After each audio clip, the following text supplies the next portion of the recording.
ব্যস্ত করে ফেলুন নিজেকে। এতটাই ব্যস্ত হয়ে যান যে কে আপনার পেছনে কি বলল, কে কি ভাবলো, কে ইগনোর করলো, এইসব চিন্তা করার কোনো টাইমই না পান। নিজের ব্যস্ততাকে এমন এক পর্যায়ে নিয়ে যান যেন মন খারাপের বিষয় নিয়ে ভাবার চান্সই না পান, অতীত নিয়ে আফসোস করার সময়ই না পান।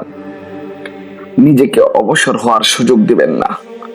অতিরিক্ত অবসর সময় যে পেয়েছে সে অতীত নিয়ে আফসোস করেছে, ভবিষ্যৎ নিয়ে দুশ্চিন্তা করেছে। কে তাকে নিয়ে কি বলল, কে কি ভাবলো, কে তাকে পাত্তা দিল না, কে তাকে ইনভাইট করলো না, কে তাকে সালাম দিল না, মেসেজ সিন করেও কে রিপ্লাই দিল না। এসব বিষয় মাথায় কখন ঘুরতে থাকে জানেন? যখন আপনি অতিরিক্ত অবসরে থাকবেন। নিজেকে ঠিক এতটাই ব্যস্ত করে ফেলুন যেন এসব নিয়ে চিন্তা করার মতো কোনো সময়ই না পান। এতটাই ব্যস্ত করে ফেলুন নিজেকে, লোকে আপনাকে নিয়ে উল্টাপাল্টা চিন্তা করা তো দূরে থাক, আপনাকে ইগনোর করা তো দূরে থাক, আপনার কাছ থেকে 10টা মিনিট সময় পাওয়াই তার সৌভাগ্য মনে করবে। দুশ্চিন্তা কমানোর ওষুধের নাম ব্যস্ততা।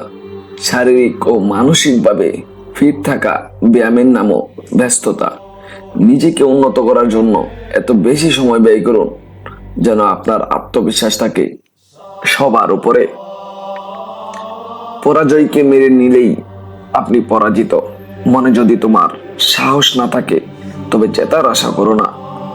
যদি মনে দ্বিধা থাকে তুমি পারবে কিনা, তাহলে মনে রেখো তুমি হেরেই গেছো।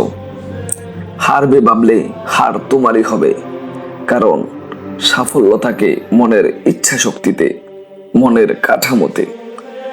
যদি ভাবো অন্যদের তুলনায় তোমার কাজের মান নিচু, তাহলে তুমি নিচেই থাকবে। যদি তুমি উপরে উঠতে চাও তাহলে নিজের মনে সংশয় রেখো না, কারণ সংশয় থাকলে প্রত্যাশা পূরণ হয় না। জীবন যুদ্ধে সবসময় বলবান ও দ্রুতগামীরা জেতে না। যে আত্মবিশ্বাসে অটল সে আজ হোক কাল হোক জিতবেই জিতবে।